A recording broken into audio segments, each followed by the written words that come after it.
जिस हल को चला करके सीतामढ़ी की भूमि पर जनक जी ने चलाया, यही वो हल है। जब सीता मैया का संदूक में रखी हुई प्रादुर्भाव हुआ, श्री किशोरी जी जिस सीतामढ़ी की भूमि से हल चलने पर निकली, ये वही हल है। जब राम जी का कलेवा हुआ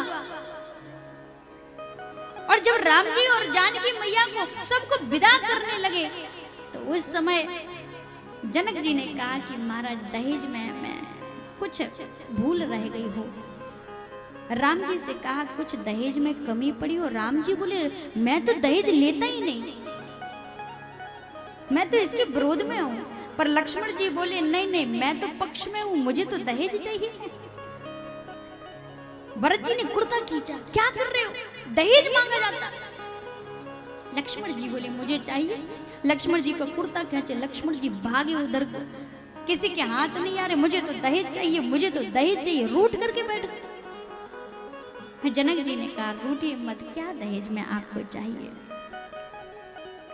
तो कहा कि अगर कुछ देना चाहते हो तो मेरी इच्छा है कि मैं वो हल चाहता हूं जिस हल से श्री जानकी जी निकली हैं। राम जी ने कहा इस हल का क्या करोगे तुम?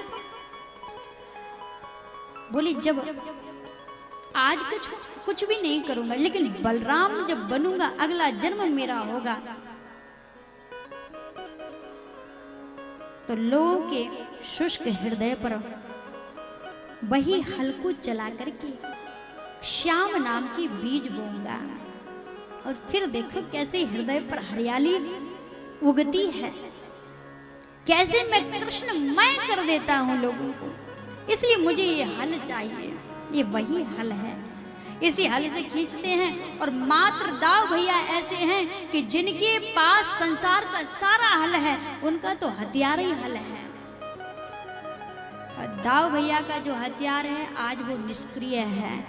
ऐसा हथियार किसी के पास कभी नहीं हुआ। और श्री हनुमान जी महाराज के पास गदा,